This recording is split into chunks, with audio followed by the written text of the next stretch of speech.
Hi. Good morning, class. Good morning, sir.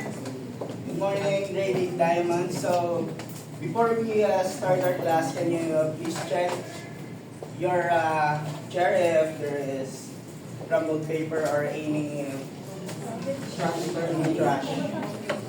No, sir. So, Miss Randa, before we start our class, can you please lead us a prayer? Let us stand. Let us pray.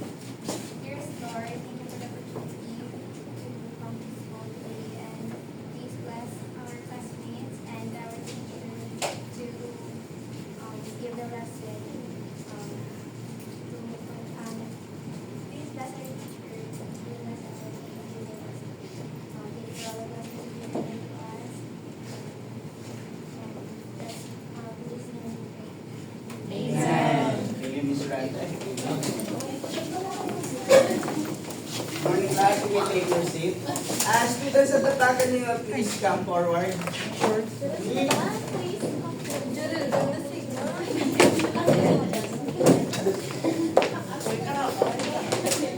So, as I check your attendance, as I call your name, please say yes, sir. Yes, sir. Yes, sir. Yes. Balingong. Yes, sir. Salis. Yes, sir. Rokay. Yes, sir. Canada. Yes, sir. Okay. Yes, sir. So, do you have any idea about cause and effect? So, before I discuss about cause and effect and transition signals, I have an activity prepared to you, and can you all read the instructions? Divide the class into two groups. The first group will identify the causes in a given sentences. The second group will identify the effects. Each group will write down your answers on a cartolina. You have 5 minutes to finish your work.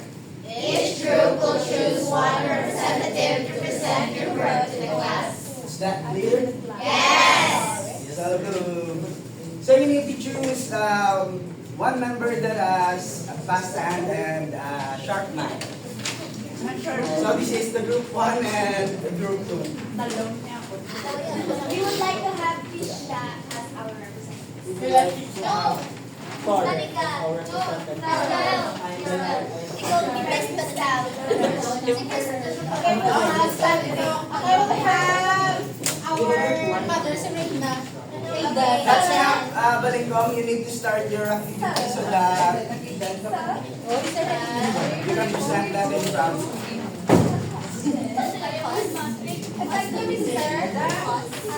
Yes, cause and effect. The first group that can finish first the activity can receive a prize.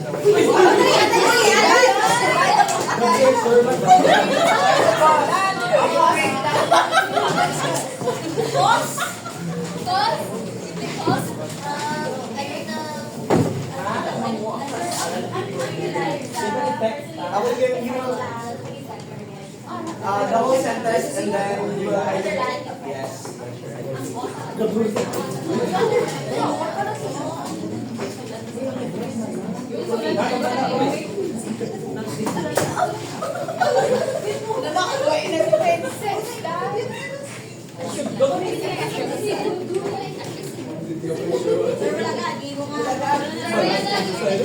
Are you done?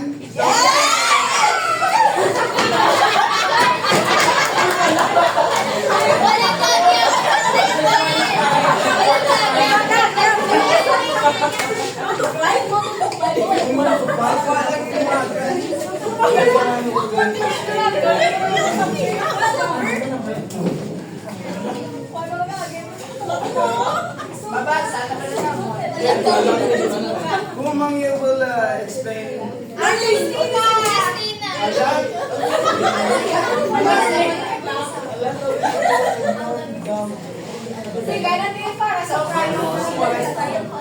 Cause. Cause and effect. Cause lang. So the cause for the first line is the people ignore the reminder.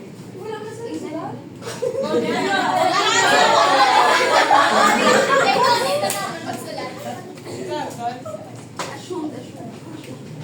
So the second is Hamilton, and the next is this one. For the third one is this one, and the last one I want to eat spaghetti. Very good, miss. Very good, man. Can you Okay, go. elaborate? Voice word, di ba natin na? Isa lang.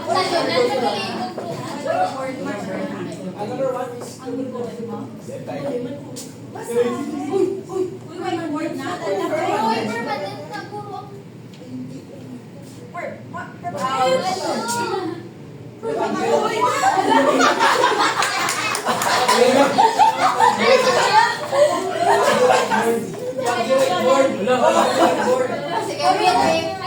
Everyone will have to erase it later.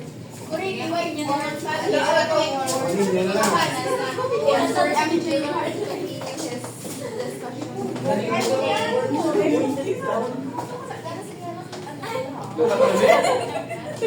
very confident.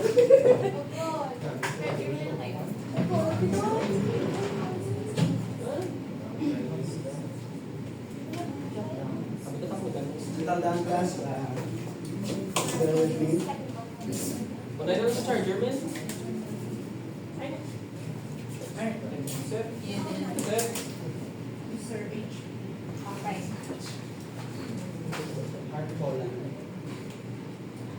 And our topic for today is all about cause and effect transition signals. Cause and effect transition signals. Transition signals, also known as transition words or phrases, help to connect ideas and ensure the smooth flow of writing. They can indicate relationships such as cause and effect or transitions between problems and solutions. Understand the differences between these types of signals is essential for effective writing. Okay? Okay. And these are the examples of cause and effect transition signals. The first one is because, therefore, due to, because of, consequently, as a result, and so.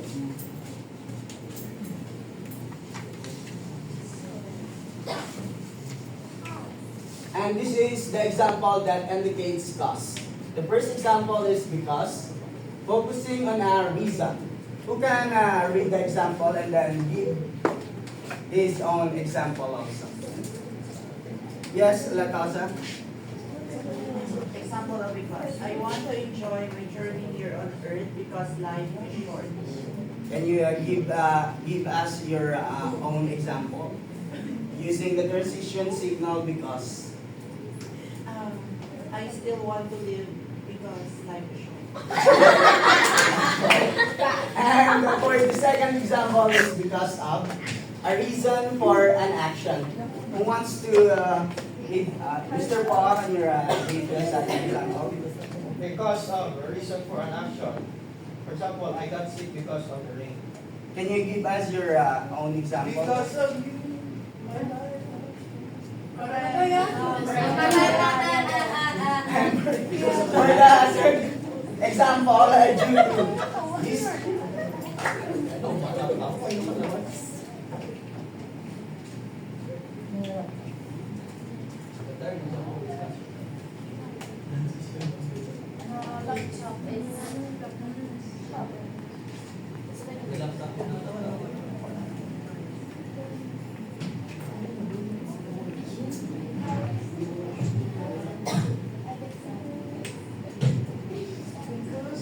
So before we proceed to our discussion, can you read us?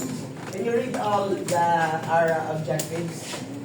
At the end of the lesson, students must have identified the cause and effect transition signals in the statement, value the importance of using cause and effect transition signals, and explain their understanding of cause and effect transition signals. Okay.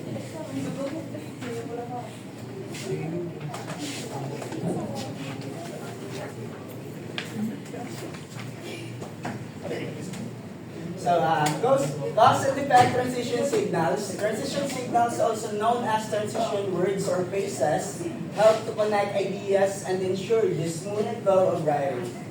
They can indicate relationships such as cause and effect or transitions between problems and solutions. Understanding the differences between these types of signals is essential for effective writing. So these are the examples of transition signals: because, therefore, due to, because of, consequently, as a result, and so. These transition signals indicates the cause. For example, because of, due to. And these transition signals indicates effect. For example, so as a result, shows a result. Consequently means as a result. Therefore means for that reason. Who can read some examples and give their own example also? Okay, Vanessa. So first is for so as result. I want to eat spaghetti, so I asked my mom for me. My example is my dog kept on barking, so I left her out over beach. That's a good one. So, in your own understanding, what is cause and effect transition signals based on the discussion and in our activity earlier?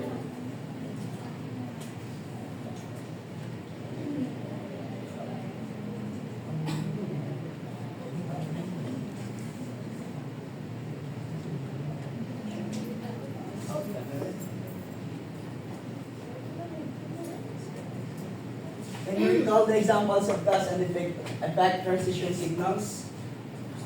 Yes, Alice. For me, in my own understanding, cause and effect transition signals connects sentences or phrases to create or to show a problem or a solution in a statement. And the examples of cause and effect transition signals is because of, are, because of, therefore, consequently, so as a result, and due to. You don't use Alice. What a brilliant answer. So, for our quiz, can you, for the instruction, fill in the blanks of and each sentences with appropriate cause and effect.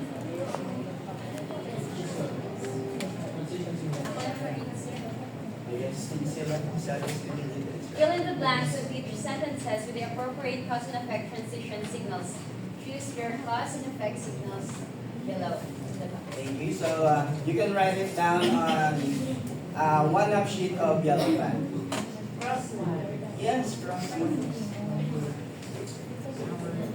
And for the part 2 of your quiz,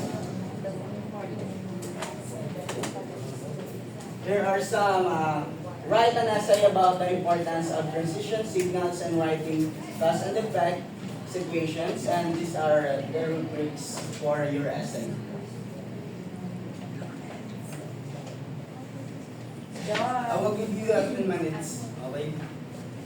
Are you done? Yes! So, you will need to pass your paper and I will be the one who will going to check your essay. Pass the old.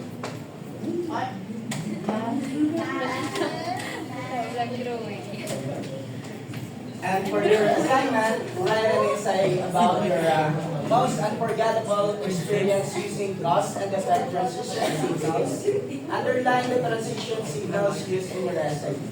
Write your answer in a one whole piece of paper. Pass it in next meeting. Is that clear, class? Yes!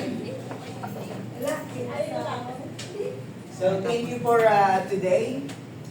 Thank you and goodbye, class. Thank you and